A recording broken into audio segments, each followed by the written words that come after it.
آج موسم رحمت ربیع الاول شریف کی پہلی شب ہے اور مجھے اور آپ کو حضور کے ذکر کی چاشنی نصیب ہو رہی ہے۔ جو ہی یہ موسم نور جلوہ گر ہوتا ہے تو روحیں سرشار ہونا شروع ہو جاتی ہیں، قلب فرحت پاتے ہیں، روحوں کو ٹھنڈک ملتی ہے، اس لیے کہ ان کا نام اتنا میٹھا اور دل آویز ہے۔ شیخ مہدی الفاسی مطالع المسرات شرح دلائل الخیرات میں لکھتے ہیں، حضور علیہ السلام کا ذکر سن کر جس شخص کے کلیجے میں ٹھنڈ نہیں پڑتی، اس کے سینے میں دھڑکنے والا دل کسی مومن کا دل ہی نہیں ہو سکتا۔ تو یہ تو ہمارے لیے ایک سہانا لمحہ ہے کہ ہم حضور علیہ السلام کے ذکر کی لذات سے بہرہ ہو رہے ہیں۔ اور آج محبت رسول کانفرنس کے عنوان سے منعقدہ پروگرام میں ہم حاضر ہیں۔ یہ کوئی ایسا لفظ نہیں ہے کہ جو ہم نے پہلی بار سنا ہو۔ جب سے ہوش سنبھالی ہے ہم محبت کے لفظ سے آشنا ہیں اور محبت کے مفہوم سے تو ہوش سنبھالنے سے پہلے ہی آشنا ہیں۔ اہل سخن نے، شعراء نے، دانشوروں نے محبت کے بارے میں اتنا کچھ لکھا کہ اس کا احاطہ ممکن نہیں ہے۔ کسی نے کہا کہ کسی کے لیے رجحان قلب محبت کہلاتی ہے، کسی نے کہا کہ بہت سارے لوگوں میں کسی ایک کو ترجیح دینا محبت کہلاتا ہے۔ کسی نے کہا کہ میلان قلب، رجحان دل جس کی طرف ہو جائے اور پھر اپنی ساری توجہات کا اس کو مرکز بنا لیا جائے تو اسے محبت کہا جاتا ہے۔ علامہ اقبال علیہ رحمہ نے ایک نظم محبت کے عنوان سے بہت خوبصورتی کے ساتھ اس مفہوم کو بیان کیا کہ محبت کہاں سے آئی، اس کا وطن اور دیس کہاں ہے، اور اس عالم امکان میں یہ نور کب اترا، اور یہ کن چیزوں کا مجموعہ اور مرکب ہے، اور اس کی کرشمہ سازیاں کیا ہیں۔ تو اس نظم کا عنوان ہی محبت ہے، اور وہ بہت پہلے سے اس کہانی کو شروع کرتے ہیں۔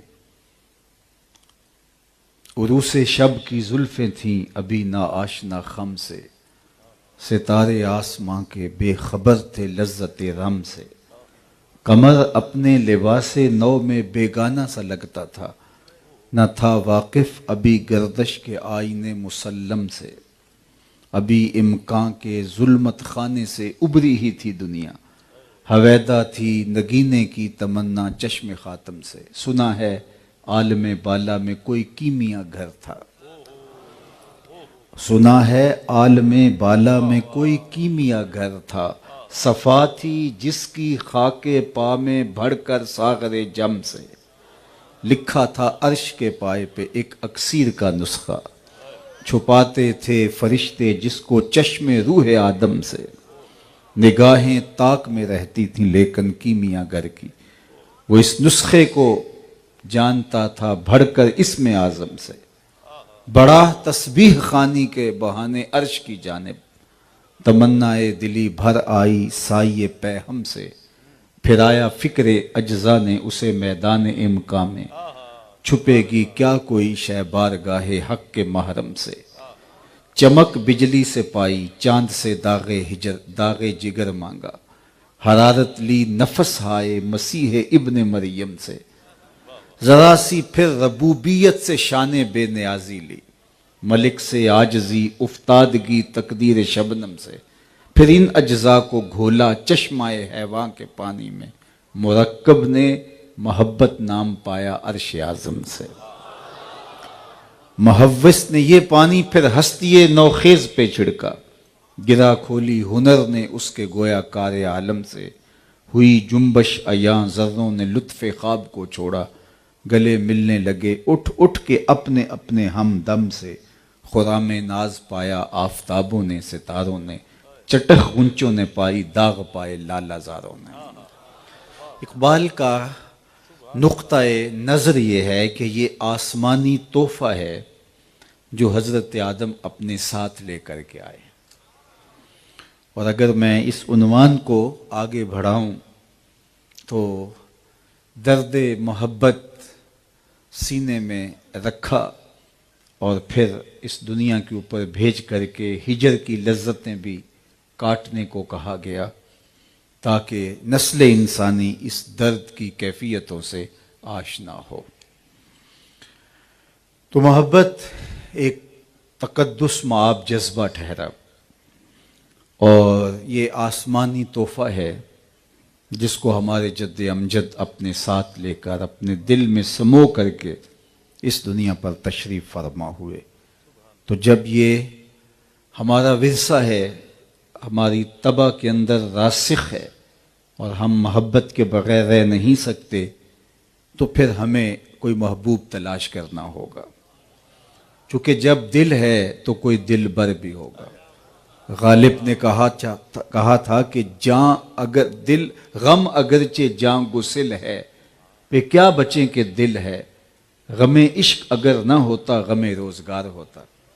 اس نے کہا جب سینے میں تڑپتا ہوا دل رکھتے ہیں تو پھر لازمی ہے کہ اس دل کے اندر کسی کو بسانا بھی پڑے گا۔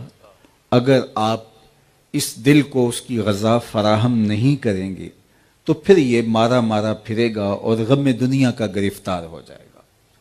تو جب دل ہے تو پھر دل کی غذا بھی دینا ہوگی، تو اس لیے اس دل کو اس محبت کے نور سے آشنا کرنا پڑے گا۔ علامہ اقبال کو جن لوگوں کے ضائع ہونے کا بڑا دکھ ہوا، ان میں سے گوئٹے ہے، ایک حکیم نیٹشے ہے، تو وہ ایک مقام پہ ایک بات بہت پتے کی کر گئے کہ قلب او مومن دماغش کافر است، کہ اس کا دل تو مومن تھا لیکن دماغ کافر ہوا۔ لیکن صوفیاء نے کہا کہ یہ صرف اس کی کہانی نہیں، اللہ نے اپنی محبت کا تخم ہر قلب میں رکھا ہوا ہے، اس کو مناسب غذا ملے تو وہ پروان چڑھتا ہے، وہ کھل کے گلاب بنتا ہے، شجر بن جاتا ہے، برگو بار دیتا ہے۔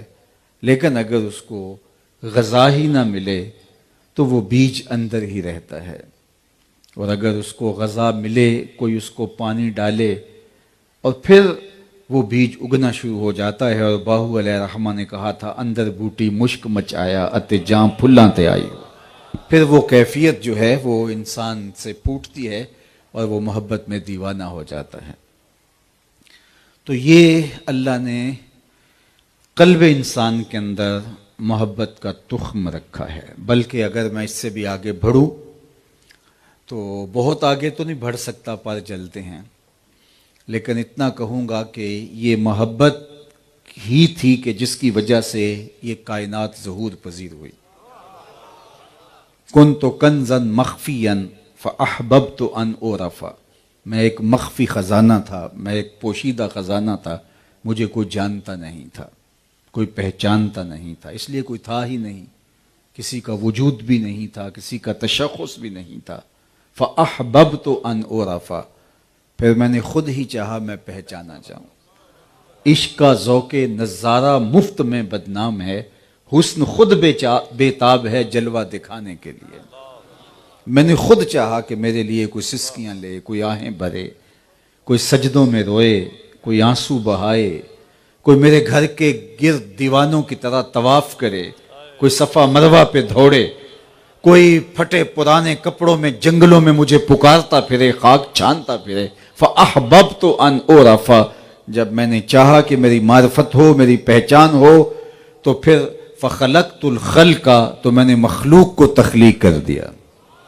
اور حضرات صوفیہ فرماتے ہیں کہ پھر پہلا تعین، پہلا تشخص ذات رسالت مآب صلی اللہ علیہ وآلہ وسلم، ان کو اللہ نے اپنے جلووں سے تخلیق کیا، اور پھر اس نور سے پوری کائنات کو خلعت وجود ملا۔ تو یہ کائنات ہی محبت کی وجہ سے معرض وجود میں آئی، اور اگر محبت نہ ہوتی تو یہ کائنات کبھی بھی معرض وجود میں نہ آتی۔ پردہ اخفا میں رہتا وہ جلوہ مستور، اور کوئی اسے جاننے والا، پہچاننے والا، اس کی کوئی پوجا کرنے والا نہ ہوتا۔ لہٰذا اس محبت نے اس کائنات کو منصہ شہود پہ لا کر کے یہ ساری کائنات کے رنگ بھرے۔ تو محبت ہی کائنات کی اصل قرار پائی۔ اقبال نے کہا تھا، محبت عشق ہی ابتدائے ذات، عشق ہی انتہائے ذات، عشق نہ ہو تو شرح دیں بت کدہ تصورات، پھر کچھ باقی بچتا ہی نہیں ہے۔ تو یہ بات طے ہے کہ انسان محبت کے بغیر نہیں رہ سکتا، اس کو کسی نہ کسی سے تو محبت ہوگی۔ تو غالب نے کہا کہ جب دل بچ ہی نہیں پاتا تو پھر اس کو کسی محبوب کے جلووں میں گم کرنا ہوگا۔ اب یہ طے ہے کہ محبت کے بغیر انسان رہ نہیں سکتا، تو پھر دل در بدری کی سزا کیوں کاٹے، اور پھر وہاں دل کیوں پامال ہو جہاں اس کی قدردانی نہ ہو، تو پھر دل کو وہاں لگنا چاہیے جہاں اس دل کی قدر بھی پہچانی جائے۔ میں ایک سادہ تمثیل سے ایک بہت بڑی حقیقت احباب کو سمجھایا کرتا ہوں، اور وہ یہ کہ گاڑیوں کے پیچھے انواع و اقسام کے جملے لکھے ہوتے ہیں، کچھ تو دکھی کر دیتے ہیں، کچھ ایسے ہیں کہ بندہ دیر تک ہنسی نہیں روک پاتا، کچھ سوچنے پہ مجبور کرتے ہیں، کچھ بہت ذو معنی ہوتے ہیں۔ تو ایک جملہ لکھا ہوتا ہے، صنم بے وفا۔ تو میں نے دوستوں سے پوچھا جو میرے ہمراہ تھے کہ یہ کیا لکھا ہے، تو انہوں نے کہا جناب آپ بھی تو پڑھ رہے ہیں تو آپ کچھ بتائیے۔ میں نے کہا کسی نے کسی سے پیار کیا ہوگا، پھر اس نے بے وفائی کر دی، تو یہ تحریری احتجاج ہے، یہ اپنے محبوب کی بے وفائی کی دہائی دے رہا ہے۔ میں نے کہا صاحب تو نے پیار اس سے کیا جس نے بے وفائی کر دی، تجھے ایک چوکھٹ بتاؤں، جب وہ ہاتھ پکڑتے ہیں تو حشر کے دن بھی نہیں چھوڑتے۔ ان سے محبت کا ربط جوڑو، ان سے عشق کا تعلق قائم کرو کہ جو عشق کی ریت نبھانا جانتے ہیں، جو ہاتھ پکڑتے ہیں تو پھر حشر کے دن بھی نہیں چھوڑیں گے۔ ان سے محبت کا ربط و رشتہ قائم کرو۔ اور دوسری بات میں یہ بتاؤں کہ دنیا کی محبتیں اچھے بھلے انسان کو رسوا کر کے رکھ دیتی ہیں۔ غالب نے کہا تھا کہ عشق نے غالب نکما کر دیا، ورنہ ہم بھی آدمی تھے کام کے۔ اب وہ کون سا عشق ہے جو اچھے بھلے انسان کے پلے کچھ نہیں چھوڑتا، منہ دکھانے کے لائق نہیں رہتا، پھرتے ہیں میر خار کوئی پوچھتا نہیں، اس عاشقی میں عزت سادات بھی گئی۔ وہ عشق جو عزت سادات کو بھی لے ڈوبتا ہے، میں اس عشق کی کہانی نہیں سنا رہا جو کیس کو مجنوں اور دیوانہ بنا دیتا ہے اور وہ گلیوں کی خاک چھانتا ہے۔ میں اس عشق کی کہانی آج کے اس سٹیج پہ نہیں چھیڑ رہا، میں اس عشق کی کہانی چھیڑ رہا ہوں جو بلال کو عظمتوں کی اس معراج پہ بٹھاتا ہے کہ جس بلال کو کوئی پاس بٹھانے کے لیے تیار نہیں ہوتا، حضور معراج سے پلٹتے ہیں اور پوچھتے ہیں بلال کون سا عمل کرتا ہے، میں تیرے قدموں کی آہٹ جنت میں سنی۔ یہ بندہ نواز عشق ہے، یہ سرخرو عشق ہے، یہ پستیوں سے اٹھا کے اوج ثریا کی بلندیوں تک پہنچا دیتا ہے۔ میں اگر آپ سے پوچھوں کہ جس زمانے میں میرے حضور تشریف لائے اس زمانے کے خاقان کا نام کیا تھا، تو شاید آپ میں سے کوئی نہ بتا سکے سوائے اس کے کہ جس کا تاریخ سے بہت گہرا شغف ہو۔ چلو میں یہ پوچھتا ہوں، جس زمانے میں میرے حضور تشریف لائے تھے اس زمانے کے کیسر کا نام کیا تھا؟ اس دور کی سپر طاقت تھی رومن امپائر، اس کے حکمران کا نام کیا تھا؟ شاید کیسر روم کا نام بہت کم لوگ بتا سکیں۔ اچھا، اس دور کی دوسری بڑی طاقت کسرا ایران کا نام کیا تھا؟ اس دور کے کسرا کا نام کیا تھا؟ تو شاید یہ بھی بہت تھوڑے لوگ بتا سکیں۔ اور اگر میں اس مجلس میں موجود سب سے کم عمر بچے سے پوچھوں کہ میرے حضور کے مؤذن کا نام کیا تھا، شہنشاہوں کے نام تو زمانے کو بھول گئے، کج کلاہوں کے نام تو زمانے کو بھول گئے، لیکن میرے حضور کے بلال کا نام زمانے کو کبھی نہیں بھولا۔ علامہ اقبال علیہ رحمہ عمومی طور پہ تخلص اقبال ہی کرتے تھے اور یہ استعمال بھی نہیں کرتے تھے، لیکن کبھی کبھی انہوں نے تخلص کو استعمال کیا ہے، تو ذرا ان کا ایک رنگ دیکھیے۔ اقبال یہ کس کے عشق کا فیضام ہے؟ اقبال یہ کس کے عشق کا فیضام ہے؟ رومی فنا ہوا حبشی کو دوام ہے۔ رومی شہنشاہ اس دور کی سپر طاقت، لیکن آج زمانہ اس کا نام بھی نہیں جانتا، اور دنیا کے جس کونے پہ بھی چلے جاؤ بلال حبشی کے نام کی مسجد ضرور ملے گی آپ کو۔ یہ ہے عزت اور یہ ہے رفعت جو ان کے نام سے جڑی ہے، وہ عشق جو نکما کر دیتا ہے اور اچھے بھلے انسان کی عزت پامال ہو جاتی ہے، لیکن اس عشق سے وابستگی پستیوں سے اٹھا کے بلال حبشی کو اوج ثریا کی بلندیوں تک پہنچا دیتی ہے۔ اللہ اکبر۔ عرض تہامہ سے حضرت عمر گزرے تو بچوں کی طرح بلک بلک کے رونے لگے، تو کسی نے کہا عمر 23.5 لاکھ 24 لاکھ مربع میل کی حکمرانی ہے اور تم یوں رو رہے ہو جس طرح بچے روتے ہیں۔ کہا کہ یہی جگہ تھی، میرے باپ نے مجھے کہا تھا کہ ان 5 اونٹوں کو لائن میں قطار میں کھڑا کرو، میں آگے والے کو سیدھا کرتا تھا تو پیچھے والا ٹیڑھا ہو جاتا تھا، پیچھے والے کو سیدھا کرتا تھا تو آگے والا ٹیڑھا ہو جاتا تھا، میں بھاگ دوڑ کے دونوں کو سیدھا کرتا تو درمیان والا ایک سائیڈ پہ نکل جاتا، تو میرے باپ خطاب نے مجھے بڑا مارا۔ کہا تم ایک عرب کے بیٹے ہو کہ 5 اونٹ قطار میں کھڑے نہیں کر سکتے؟ کہا ایک وقت عمر پہ ایسا تھا کہ وہ 5 اونٹ قطار میں کھڑا نہیں کر سکتا تھا، اور آج شرق سے لے کر غرب تک 22-23 کروڑ جو ہے لاکھ مربع میل کی حکمرانی ہے، اور لاکھوں کروڑوں انسان ایک قطار میں کھڑے ہیں۔ یہ محمد عربی کے جوڑوں کا صدقہ نہیں ہے تو اور کیا ہے؟ مجھ سے تو 5 اونٹ قطار میں کھڑے نہیں ہوتے تھے۔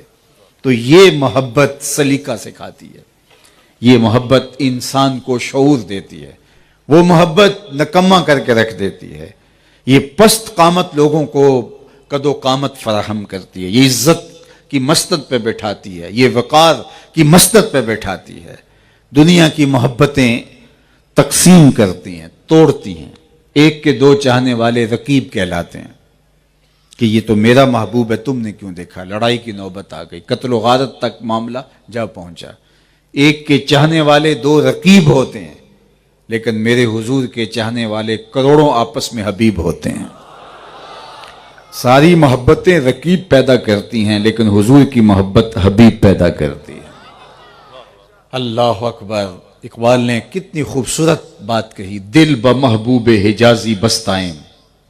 ذرا شعر کا حسن دیکھیے، دل بمحبوب حجازی بستائیں، زیں جہت با یک دیگر پیوستائیں۔ کہا ہمارے دل حضور سے جڑے ہوئے ہیں، ہم اس وجہ سے ایک دوسرے سے جڑے ہوئے ہیں۔ حضور کی محبت جوڑتی ہے، توڑتی نہیں۔ یہ جو 72 فرقے بنے ہیں، اگر محبت کا جمال ہوتا تو یہ فرقے نہ بنتے، یہ امت بنتی۔ چونکہ محبت توڑتی نہیں ہے، محبت جوڑتی ہے۔ فرقے حسد سے بنتے ہیں۔ استاد ابراہیم ذوق نے کہا تھا 72 فریق حسد کے عدد سے ہیں، اپنا یہ طریق کے باہر عدد سے ہیں۔ کہا یہ 72 کے اگر حروف جو ہے وہ ابجد نکالے جائیں تو وہ 72 بنتے ہیں۔ تو کہا حسد کے حروف کے جو ہے وہ عدد 72 ہیں، تو یہ 72 فریق جو ہیں یہ حسد کی وجہ سے ہیں۔ محبت توڑتی نہیں ہے، محبت جوڑتی ہے۔ اس لیے دل بمحبوب حجازی بستائیں، زی جہت با یک دیگر پیوستائیں، چوں گلے صد برگ مارا بو یکیست، او کے جانے ای نظاموں او یکیست، مستے چشمے ساکیے بتہاستیم، در جہاں مثل مو می ناستیم۔ وہ ایک محبت نے جوڑ دیا مختلف قبائل، مختلف خطوں اور مختلف بولیاں بولنے والے لوگوں کو۔ بلال حبشے سے تھے، صہیب روم سے تھے، سلمان فارس سے تھے، ابو ہریرہ یمن سے تھے، حضرت ابو بکر رضی اللہ تعالی عنہ مکہ المکرمہ سے تھے، حضرت سعد مدینہ المنورہ سے تھے، کس کس خطے سے آئے لیکن ایک جمعیت بن گئی، ایک قوم بن گئی. کون سی چیز تھی جس چیز نے ان کو جوڑ دیا اور امت واحدہ بنا دیا؟ وہ حضور کی محبت تھی. آج میں اور آپ اپنی محبت کا جائزہ لیں. اگر حقیقی محبت حضور کی سینے میں موجود ہے تو ہم اس محبت کے نتیجے کے اندر حضور کے غلاموں کو اپنے قریب کریں گے. توڑنے کی بدکاری نہیں کریں گے، جوڑنے کی محنت کریں گے. محبت کا یہ لازمی تقاضا ہے کہ جب ہم اس ایک ذات سے محبت کرتے ہیں، مست چشم ساکیے بتہاستیم در جہاں مثل مومی ناستیم، بلکہ کہا چوں گلے صد برگ مارا بو یکیست. گلے صد برگ وہ پھول جس کی 100 پتیاں ہوتی ہیں. یہ جو گیندے کا پھول ہوتا ہے 100 پتیاں اس کی ہوتی ہیں. گلے صد برگ، ہر پتی کا سائز اور ہر پتی کا کہ رگو ریشے الگ ہوں لیکن ہر پتی سے نکلنے والی خوشبو ایک ہی ہوتی ہے. تو کہا کہ خطہ کوئی بھی ہو، علاقہ کوئی بھی ہو، بستی کوئی بھی ہو، برادری کوئی بھی ہو، کاروبار کوئی بھی ہو، جب تم محمدی رنگ کے اندر رنگ گئے تم سے ایک ہی مہک محمد عربی کی آنی چاہیے. پھر تم امت واحدہ بن کے اٹھو گے اور زمانے کے اوپر چھا جاؤ گے. تو یہ محبت تمہیں جمعیت کا پیغام دیتی ہے، محبت تمہیں جوڑتی ہے، محبت وسعت معاب ہے، محبت بکھرے ہوں کو ایک مرکز پہ لا کے جمع کرتی ہے. محبت جو ہے وہ امت واحدہ بنانے کی ضامن ہے. اس لیے دوسری محبتیں توڑتی ہیں، حضور کی محبت جوڑتی ہے. تو آئیے ہم ذات رسالت مآب صلی اللہ علیہ وآلہ وسلم کے ساتھ جب ادعائے محبت رکھتے ہیں، جب حضور کے ساتھ جب ہم جو ہے وہ عہد غلامی کرتے ہیں اور ہمیں جب یہ دعویٰ ہے کہ ہم حضور کے غلام ہیں، تو پھر آئیے ہم ان کی غلامی کا رنگ روپ اپنے چہرے بشرے سے اور اپنے طرز زندگی سے اور اپنے انداز معاشرت سے چھلکتا ہوا دیکھ پائیں. اس لیے کہ محبت محض زبان کا دعویٰ نہیں، محبت دلیل چاہتی ہے اور محبت سراسر عمل کا نام ہے. محبت پستیوں سے اٹھا کر کے اوج ثریا کی بلندیوں تک پہنچا دیتی ہے اور محبت قوت کا نام ہے. محبت قوت کی ضامن ہے. محبت مجھے اگر آپ پوچھیں کہ اقبال کے سارے کلام کا رس نچوڑو تو میں سارے کلام کا رس نچوڑ کے اقبال کے ایک شعر کو آپ کے سامنے رکھوں گا کہ قوت عشق سے ہر پست کو بالا کر دے، دہر میں اسم محمد سے اجالا کر دے. تو محبت پست کو بالا کرتی ہے اور یکجا کرتی ہے اور دہر میں اسم محمد سے اجالا ہوتا ہے. تو کیا میں اور آپ محبت کے ان تقاضوں کے ساتھ اپنے آپ کو ہم آہنگ پر کر پائے؟ یہ موسم ربیع الاول جلوہ گر ہو رہا ہے. آئیے میں اور آپ اپنا جائزہ ضرور لیجئے. ہمیں ضرور دیکھنا چاہیے کہ ہم دعوی محبت میں کہاں تک سچے ہیں اور محبوب کی اطاعت اور فرما برداری جو محبت کا لازمہ ہے اس میں کہاں تک ہم پورے اترتے ہیں. اللہ کے محبوب علیہ السلام کا حکم ہو اور محب اس حکم کو ماننے میں تردد کرے تو اس کو محب نہیں کہیں گے. آئیے میں تمہیں ایک کہانی سناتا ہوں. اللہ کے محبوب علیہ السلام کا عشق، حضور کی محبت جب ان لوگوں کے رگ و ریشہ میں محو نفوذ ہوتا ہے تو پھر محب کی تو منشا ہی، محبوب کی منشا جب محب تک پہنچ جاتی ہے تو یہی اس کے لیے کافی ہوتا ہے کہ میرے محبوب کی چاہت کیا ہے. اس سے باقاعدہ احکام کا انتظار کرے کہ محبوب کا میرے نام حکم کیا ہے، یہ تو بہت دور کی بات ہے. وہ یہ جان لیتا ہے کہ میرے محبوب کی منشا کیا ہے اور اس منشا کے مطابق اپنی زندگی کو ڈھالنے میں اسے کوئی دقت نہیں ہوتی، اس لیے کہ محبت خود بخود جو ہے وہ محبوب کی اطاعت اور فرما برداری کے سانچے میں ڈل جاتی ہے. مدینہ المنورہ میں حضور علیہ السلام گزر رہے ہیں تو ایک گلی میں ایک مکان بنتا ہوا دیکھا. اس طرز کے مکان حضور کو پسند نہیں تھے، جس شکل اور جس حیت کا وہ مکان تھا. تو آقا کریم علیہ السلام نے پوچھا کہ یہ مکان کس کا ہے؟ تو بتایا گیا فلاں صحابی کا ہے. انصاری صحابی تھے جن کے بارے میں بتایا گیا. تو آقا کریم نے کچھ نہیں کہا، گزر گئے. کسی نے جا کے اس انصاری صحابی کو بتایا حضور گزرے تھے، تیرا مکان دیکھا تھا اور چہرے پہ اظہار پسندیدگی نہیں آیا. شاید حضور نے پسند نہیں کیا. 2-4 دن بعد دوبارہ حضور علیہ السلام کا ادھر سے گزر ہوا تو دیکھا ملبے کا ڈھیر پڑا ہوا ہے. تو آقا کریم نے فرمایا وہ بلاؤ سے بلایا گیا. فرمایا میں گزرا تھا تیرا مکان دیکھا تھا اور آج میں دیکھ رہا ہوں کہ ملبے کا ڈھیر ہے اور اس بات کو بھی 2-3 دن گزرے ہیں. تو اس نے کہا حضور میں نے گرا دیا ہے. تو آقا کریم نے فرمایا کیوں؟ سنیے اس کا جواب. آقا کریم نے فرمایا کیوں؟ اس نے کہا سنا تھا آپ کو پسند نہیں، سنا تھا آپ کو پسند نہیں. میں اور آپ سر سے لے کر پاؤں تک، عقیقے سے لے کر ولیمے تک، نجی زندگی سے لے کر امور سیاست تک، طرز معاشرت سے لے کر کے پوری زندگی پر غور کریں ہمارا کیا کیا حضور کو پسند نہیں. ہمیں اچھی طرح پتہ ہے ہمارا کیا کیا حضور کو پسند نہیں، لیکن ہم آنکھیں بند کر لیتے ہیں. محمد دی زیارت محمد دے رنگ وچ اے ٹھگ بازیاں جانے پیارا محمد. اقبال نے کہا تھا چوں بنا میں مصطفیٰ خانم درود، از خجالت آب می گردد وجود، عشق می گوئے کہ محکوم غیر، سینہ تو از بتا مانند دیر، تا نداری از محمد رنگ و بو، از زبان خود میالہ نام او. کہا کہ جب میں ان پہ درود پڑھتا ہوں تو شرمسار ہو جاتا ہوں اور میں اپنے آپ کو دیکھ کر کہتا ہوں کہ جب تو حضور علیہ الصلوۃ والسلام کی طرز زندگی کو اپنے اوپر نہیں اتار سکا تو حضور کے نام کو اپنی زبان سے میلا نہ کر. اور اس کا ترجمہ میرے شیخ نے 2 لفظوں میں یوں کیا، یاری لا تو پاک نبی سنگ، اے پر پوری یاری، پھر درود قبول ہے تیرا لکھ نہ لو ایک واری. تو محبت اس بات کا تقاضا کرتی ہے کہ محبوب کی منشا کو محب جان لے. ایک صحابی آئے اور انہوں نے حضور سے سلام لیا تو آقا کریم نے جواب نہیں دیا بلکہ رخ پھیر لیا. انہوں نے یہ سمجھا کہ یہ اتفاقاً ہو گیا ہے. بعض اوقات کسی کی توجہ نہیں ہوتی تو جدھر حضور نے رخ پھیرا تھا انہوں نے ادھر سے جا کے دوبارہ سلام عرض کیا تو آقا کریم نے پھر رخ پھیر لیا. حضور بہت شفیق تھے لیکن اب رخ پھیرنا یہ کوئی معمولی بات نہیں تھی تو وہ سمجھ گئے کہ کوئی ماجرا ہے. اب وہ صحابہ سے پوچھتے پھرتے ہیں کہ میں نے حضور کو سلام عرض کیا ہے لیکن حضور نے اعراض کیا، شاید کوئی ایسی بات ہے جس کو میں نہیں جانتا، تم بتا سکتے ہو ناراضگی کی وجہ کیا ہو سکتی ہے؟ تو انہوں نے غور کیا اور کہا کہ یہ تم نے جو سونے کی انگوٹھی پہن رکھی ہے حضور اس سے منع فرما چکے ہیں. ان الذهب والفضة حرام لذکور امتی، سونا اور چاندی حضور کی امت پر منع کر دیا گیا، گناہ بے لذت ہے، منع کیا گیا. یہ زیب و زینت عورتوں کو زیب دیتی ہے اور وہ بھی 4.5 ماشے سے کم. ایک چاندی کی انگوٹھی مرد کے لیے جائز رکھی گئی ہے اور اس کے علاوہ مرد کو ان چیزوں کے پہننے کی اجازت نہیں ہے. تو کہا یہ سونے کی انگوٹھی ہے.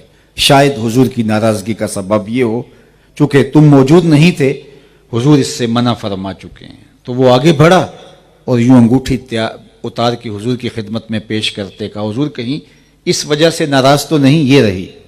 تو آقا کریم نے وہ انگوٹھی پکڑی اور یوں پھینک دی. ناراضگی کی وجہ یہی تھی. بیٹھ گیا، مجلس جاری رہی، دیر تک گفتگو چلتی رہی. جب مجلس برخاست ہوئی لوگ اٹھ کے گھروں کو جانے لگے تو یہ بھی الٹے پاؤں پلٹے. تو کسی نے کہا وہ جناب انگوٹھی تو اٹھا لو، تم تو شرعاً نہیں پہن سکتے لیکن تمہاری بیوی کے لیے پہننا تو جائز ہے. تو اس نے جو جواب دیا وہ سنیے. تو اس صحابی نے کہا واللہ لا آخذہ ابدا وقد طرحہ رسول اللہ صلی اللہ علیہ وآلہ وسلم. اس نے کہا اللہ کی قسم میں اس انگوٹھی کو کبھی بھی نہیں اٹھاؤں گا جس کو میرے حضور نے پھینک دیا ہے. میں اور آپ اپنی زندگی میں اتریں اور دیکھیں کہ ہم کوئی ایسی رسم تو اپنے ساتھ نہیں جوڑے ہوئے جس کو حضور نے پھینک دیا، کوئی ایسی عادت تو اپنے گلے نہیں لگائے ہوئے جس کو حضور نے پھینک دیا، کوئی ایسے اخلاقیات تو ہمارے ایسے نہیں ہیں جن کو حضور نے پھینک دیا ہو، کوئی انداز معاشرت ایسا تو نہیں ہے جس کو حضور نے پھینک دیا ہو. اور اگر ہمارے ساتھ ایسی بہت ساری چیزیں جڑی ہیں جس سے حضور نے بیزاری کا اظہار کیا ہے اور ہم ان کو اختیار کرتے ہیں اور سمجھتے ہیں کہ ہم بہت بڑے محب رسول ہیں تو سوالیہ نشان ہمارے اوپر کھڑا ہوتا ہے کہ ہم کھڑے کہاں ہیں. تو محبت تو حکم تو دور کی بات ہے، محبوب کا حکم آنا اور محبوب کا فرما دینا وہ منشا ہی کافی سمجھتا ہے، یہ محبت کا تقاضا ہے اور یہ محبت کے لوازمات سے ہے۔ تو کہا واللہ لا آخذہ ابدا وقد طرحہ رسول اللہ صلی اللہ علیہ وآلہ وسلم، جس کو میرے حضور نے پھینک دیا ہے اس کو کبھی بھی میں نہیں اٹھا سکتا۔ تو آئیے میں اور آپ محبت کے اس روپ کو اختیار کیجئے، محبت کے اس رنگ کو اختیار کیجئے، اپنے انداز زندگی پہ غور کیجئے۔ بہت زندگی بیت گئی، 60 سال 50 سال 20 سال 50 سال، بہت نیڑے ہے قبر۔ ہم اللہ کے حضور پیش ہونے والے ہیں، اس کے رسول کے سامنے بھی ہم نے حاضر ہونا ہے، قبل اس سے کہ وہ وقت آئے کوئی حجت باقی نہ رہے۔ پھر انسان کہے تھوڑی سی تو زندگی تھی، اللہ اس کے رسول کے بتائے ہوئے طریقے کے مطابق بھی گزار کے آ سکتا تھا، میں نے کیوں نہیں گزاری؟ لیکن پھر پچھتانے سے کیا فائدہ؟ آج کا پچھتاوا کل کی بہتری کی ضمانت ہے، کل کا پچھتاوا سوائے حسرت بڑھانے کے علاوہ اور کچھ نہیں ہوگا۔ وقت پر کافی ہے قطرہ بھی آب خوش ہنگام کا، جل گیا جب کھیت برسا می تو پھر کس کام کا۔ اور میرے امام نے کہا تھا آج لے ان کی پناہ، آج مدد مانگ ان سے، کل قیامت کو نہ مانیں گے اگر مان گیا۔ تو آج مجھے اور آپ کو اپنے اوپر غور کرنا ہوگا، سویر سے لے کر شام تک اپنی زندگی کو اپنے سامنے رکھ کے اس کو پرکھنا ہوگا، اپنی راتوں کو، اپنے شب و روز کو، اپنے کاروبار کو، اپنے انداز معاشرت کو، اپنے طرز زندگی کو، اپنے رویوں کو، اپنے اخلاقیات کو، اپنی زندگی کے ایک ایک گوشے پر نظر ڈالنا ہوگی کہ میرے پیارے محبوب علیہ السلام کا اس حوالے سے کیا حکم ہے، کیا منشا ہے اور شریعت کا کیا تقاضا ہے اور میں کہاں کھڑا ہوں۔ تو اگر ہم اپنے آپ کا محاسبہ کر کے اپنی زندگی کو ان خطوط پہ لے آتے ہیں تو ہمارا میلاد میں آنا حضور علیہ السلام کی خوشنودی کا باعث بن سکتا ہے۔ ورنہ ہم اگر ساری رات بھی کھڑے ہو کے درود پڑھتے رہیں اور حضور کے بتائے ہوئے طریق کے مطابق چلنے کے لیے آمادہ نہ ہوں تو پھر ہم کسی سے نہیں، خود سے سوال کیجئے ہم کھڑے کہاں ہیں اور ہماری زندگی کس سمت جا رہی ہے۔ آقا کریم نے وضو فرمایا اور وضو کا پانی صحابہ نے زمین پہ نہیں گرنے دیا بلکہ وہ صحابہ کے ہاتھوں پہ آ گیا اور انہوں نے اپنے چہروں پہ مل لیا۔ تو جب انہوں نے حضور کا غسالہ وضو کا گرا ہوا پانی اپنے ہاتھوں پہ لے کے اپنے چہروں پہ مل لیا تو آقا کریم علیہ السلام نے صحابہ کے اس محبت بڑے عمل کو دیکھ کے فرمایا کہ ما حملکم علی ھذا، صحابہ مجھے بتاؤ تمہیں اس چیز پر کس نے آمادہ کیا ہے؟ میں نے تو حکم نہیں دیا، اپنے وضو کے گرتے ہوئے پانی کو تم ہاتھوں پہ لے لو اور پھر اپنے چہروں پہ مل لو، یہ تمہارا عمل ہے، اس کا حکم میں نے تمہیں نہیں دیا لیکن تم نے یہ عمل کیا۔ ما حملکم علی ھذا، تمہیں اس بات پر کس چیز نے ابھارا؟ تو صحابہ نے جو جواب دیا وہ سنیے، انہوں نے کہا حب اللہ و رسولہ، اللہ اس کے رسول کی محبت نے۔ حضور کا پیار ہمیں اس بات کا تقاضا کرتا ہے کہ ہم آپ کے بدن سے چھوا ہوا پانی بھی زمین پر نہ گرنے دے، وہ ہمارے ہاتھوں پہ آئے اور ہمارے چہرے کا غازہ بنے اور ہماری آنکھوں کا سرما بنے اور ہم اپنے چہرے پہ، اپنے سینے پہ، اپنے بدن پہ ملیں۔ یہ ہے آپ کی محبت، جس محبت نے ہمیں اس بات کی طرف ابھارا کہ ہم اس پانی کو زمین پر نہ گرنے دیں۔ حضور علیہ السلام نے اس کی نفی نہیں کی لیکن ایک اور بات ارشاد فرمایا جو یہ چاہتا ہے کہ اللہ اس کے رسول سے پیار کرے اور اللہ اس کا رسول اس سے پیار کرے، اس کو چاہیے اپنے ہمسائے سے سلوک اچھا کرے۔ جب وہ کسی سے عہد کرے تو اس عہد کو پورا کرے۔ تو حضور علیہ السلام اور فرمایا کہ جب بولے سچ بولے، 3 باتیں حضور نے فرمایا کہ جو چاہے، یعنی تمہارا یہ عمل کہ تم نے میرے وضو کے پانی کو زمین پر نہیں گرنے دیا، تمہارا عمل میں اس کی نفی نہیں کرتا، لیکن یہ تمہارا جس جذبے کے لیے یہ عمل کرنا ہے تو سن لو، تم میں سے جو کوئی چاہتا ہے کہ اللہ اس کے رسول سے پیار کرتا ہے اور وہ چاہتا ہے کہ اللہ رسول بھی اس سے پیار کریں، تو اس کو یہ 3 کام بھی ساتھ کرنے ہوں گے۔ ایک یہ کہ جب بھی بولے سچ بولے، اپنے ہمسایوں کے ساتھ سلوک اچھا کرے، اور جب اس کے پاس امانت رکھی جائے تو اس امانت کو ادا کرے، اللہ اکبر، عہد کو پورا کرے۔ یہ ہے حضور کی طرف سے تاکید محبین کے نام، ان کی محبت کا انداز، اس کی نفی نہیں۔ آج میں اور آپ اپنی محبت کے جو بھی رنگ آہنگ اور ڈھنگ اختیار کرتے ہیں، یقیناً یہ آقا کریم کی محبت کی وجہ سے ہی پیدا ہوتے ہیں، لیکن حضور علیہ السلام کا یہ فرمانا اس لیے تھا کہ محبت کے ایک پہلو کو لے کر کے کہیں میری شریعت کو اور اخلاقیات کو نظر انداز نہ کر بیٹھو.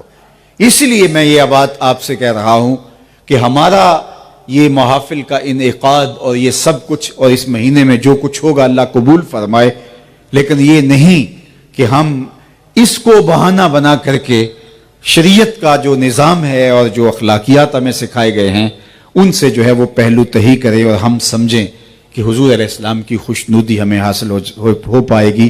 حضور علیہ السلام کی خوشنودی حاصل کرنے کے لیے آقا کریم کے دیے گئے نظام حیات کو، نظام زندگی کو اپنے روحوں کے اندر، اپنے قلوب کے اندر، اپنے اندر جذب کرنا ہوگا. میرے وعدے پہ نہ رہیے. میں بہت اچھا خطیب ہوں اور آپ کو مبہوت کر دیتا ہوں اور آپ کو اس بات پہ مطمئن کر کے گھر بھیجتا ہوں کہ تم حضور کی محفل میں آ گئے ہو، اب تم بخشے ہوئے ہو، اب کوئی ضرورت نہیں ہے تمہیں کچھ عمل کرنے کی.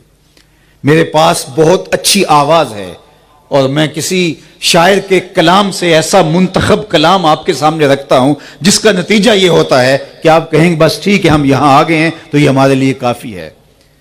تو یہ میری جو ہے وہ زبان کی بات ہو سکتی ہے یا کسی جو ہے وہ شاعر کی فکر ہو سکتی ہے، لیکن میں نے آپ کے سامنے حضور علیہ الصلوۃ والسلام کا فرمان رکھا ہے. صحابہ کے اس عمل پر حضور نفی نہیں کی، لیکن ساتھ تین باتیں جو ہے وہ انسانی زندگی کا زندگی میں جس کا گہرا اثر ہوتا ہے وہ بیان فرما دی کہ کہیں ایسا نہ ہو کہ وہ چیزیں نظر انداز ہو جائیں.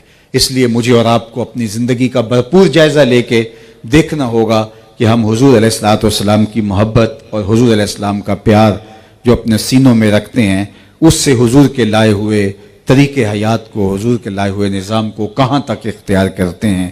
اللہ تعالیٰ جل شانہ ہمیں اس کی توفیق عطا فرمائے اور اپنی خاص کرم نوازیوں کے اجالے ہماری ساری زندگیوں میں اتار دے.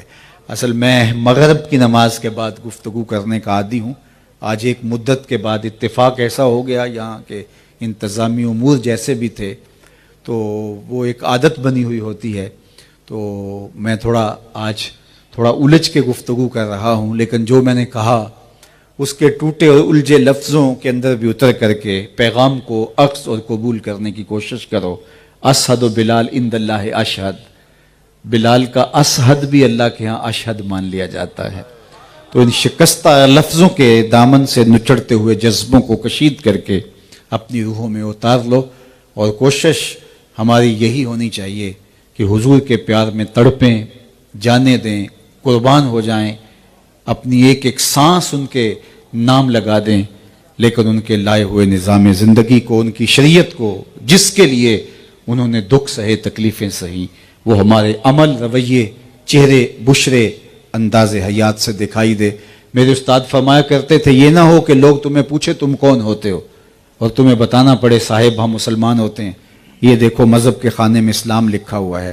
آپ فرمایا کرتے تھے نہ کسی کو پوچھنے کی نوبت آئے، نہ تمہیں بتانے کی ضرورت پڑے، تمہاری وضاقتہ، طرز زندگی، انداز معاشرت ایسی ہونی چاہیے تم دور سے چلے آ رہے ہو لوگ کہیں وہ دیکھو حضور کا غلام آ رہا. نور آنکھوں میں تو چہروں پہ اجالے ہوں گے، مصطفیٰ والوں کے انداز نرالے، دنیا میں بھی ان کے دم سے مقدر چمکا، محشر میں بھی ان کی رحمت کے حوالے ہوں گے. وآخر دعوانا ان الحمدللہ رب العالمین. سلام بحضور خیر الانام. یا نبی سلام علیکہ، یا رسول سلام علیکہ، یا حبیب سلام علیکہ، صلوات اللہ علیکہ، یا نبی سلام علیکہ، یا رسول سلام علیکہ.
جب قیامت میں اٹھے ہم عرض اس طرح کریں ہم یا نبی سلام علیکہ یا رسول سلام علیکہ یا حبیب سلام علیکہ صلوات اللہ علیکہ عرض ہے صادق کی آقا جاکنی کا ہو یہ نقشہ سامنے ہو پاک روضہ اور لبوں پر ہو یہ کلمہ یا نبی سلام علیکہ یا رسول سلام علیکہ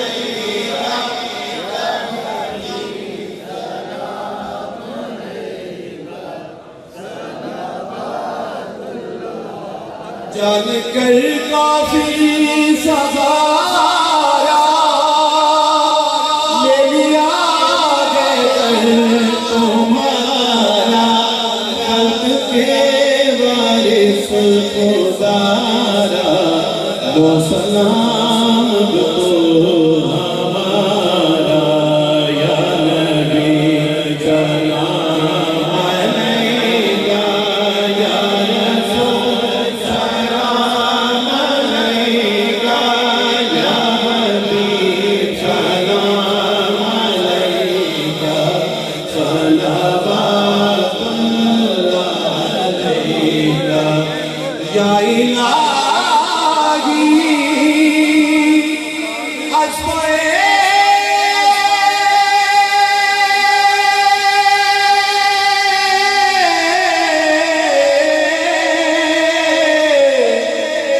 ذکر رسول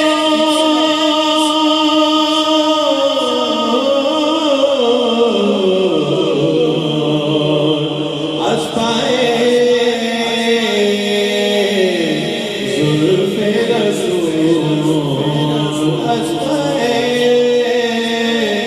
آل رسول یہ سلام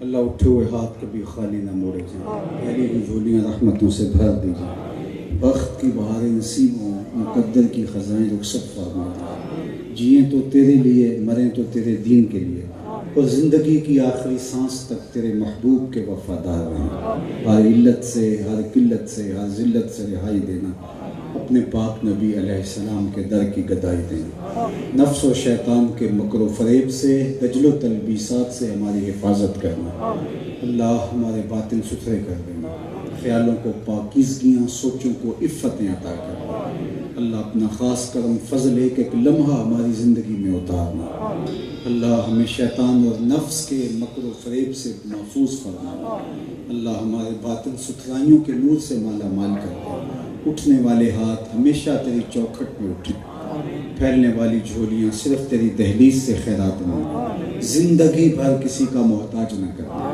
ہمیشہ اپنی چوکھٹ کا فقیر رکھنا، رزق حلال، رزق وسیع، رزق سہل، رزق مبارک اور رزق فراواں عطا کرنا، حرام کے ایک لقمے سے بھی محفوظ کرنا، ہماری پیشانیوں کو 5 گانا سجدوں کا نور دینا، ہماری پیشانیوں کو 5 گانا سجدوں کا نور دینا، اللہ ہماری پیشانیوں کو 5 گانا سجدوں کا نور دینا، اللہ ہم سب کو اپنی پناہیں دینا، اپنی امان دینا، حفاظتوں کا حصار دینا، میرے وطن کی خیر کرنا، اللہ میرے ملک کو معیشت کا جمال دینا، معاشرت کا حسن دینا، اللہ میرے وطن کے چپے چپے کی حفاظت فرمانا، پورے عالم اسلام کی خیر فرمانا، امت جہاں جہاں بھی ظلم اور جبر کی باہوں میں کسی کرا رہی ہے نجات دینا، امت کو کھویا ہوا وقار دینا، بٹکے ہوئے آہو کو پھر سوئے حرم لے چل، اس شہر کے خوگر کو پھر وسعت صحرا دے، میں بلبل نالا ہوں اس اجڑے گلستہ کا، تاثیر کا سائل ہوں محتاج کو داتا دے۔ اللہم اید الاسلام والمسلمین، اللہم اعز الاسلام والمسلمین، اللہم اغفر ذنوبنا واستر عیوبنا وقلب قلوبنا ونور قبورنا وسہل مرادنا ویسر امورنا، اللہم اغفر لنا ولوالدینا ولمشائخنا ولاساتذتنا ولتلامذتنا ولازواجنا ولاولادنا ولاخواننا ولعشیرتنا ولقبائلنا ولجمیع امت سید الانبیاء والمرسلین۔ اللہ آج کی اس بابرکت محفل کا ایک ایک لمحہ قبول فرما، سیرت کمیٹی کے جملہ اراکین کو اس کی بہتر جزا اور صلہ عطا کرنا۔ جتنے لوگ دور و نزدیک سے چل کر آئے، واپس گھروں میں پہنچنے سے پہلے اس اجتماع میلاد کی برکتیں سب کے گھروں تک پہنچا۔ اللہ صاحب میلاد رسالت مآب صلی اللہ علیہ وآلہ وسلم کی کامل، مکمل اور اکمل اتباع کی ہمیں توفیق عطا کرے۔ آقا کریم کی اداؤں کو اختیار کرنے کی توفیق، حضور کے بتائے ہوئے طریق کے مطابق زندگی بسر کرنے کا جذبہ، اے اللہ شریعت بیضا کی مطابقت کے اندر شب و روز گزارنے کی توفیق عطا فرما۔ راہ دین پہ چلنا ہمارے لیے آسان کر دیا جائے، اپنی کرم نوازیوں سے میں مالا مال فرمایا جائے۔ اللہ اٹھے ہوئے ہاتھ خالی نہ موڑے جائے، اپنی رحمتوں کا حصار دیا جائے، اپنی پناہوں کا حصار دیا جائے، آبرومند زندگی سے نوازا جائے، زندگی میں کبھی بھی رسوا نہ ہونے دیا جائے، آخرت کی رسوائیوں سے محفوظ فرما، اللہ آخرت کے دکھوں سے محفوظ فرما، اللہ ہمارے فوت شدگان کی مغفرت فرما، ہمارے ماں باپ کے درجے بلند فرما، جن کے والدین زندہ و جاوید ہیں اللہ انہیں لمبی صحت بری زندگی عطا کر، ہماری نسلوں کو راہ دین پہ مستقیم کرنا، حضور کے ذکر سے ہماری زبانیں تر رہیں، پاکیزہ سوچوں سے ہمارے دماغ مہکتے رہیں، اللہ خیالات کی پاکیزگی عطا کرنا، ہماری آنکھوں کو شرم و حیا کے اجالے دینا، ہماری بیٹیوں کو پردے کا نور دینا، ہمارے جوانوں کو اللہ شرم و حیا کے اجالے بخش دینا، اللہ اس امت کو کھویا ہوا وقار دینا، اپنا خاص کرم اس وطن عزیز کے شامل حال فرمانا، نیک اہل باوقار اور دیانتدار صالح پاکیزہ فکر حکمران اس وطن کا مقصوم فرمانا۔ صلی اللہ تعالی علی النبی الامین وآلہ وصحبہ اجمعین، والسلام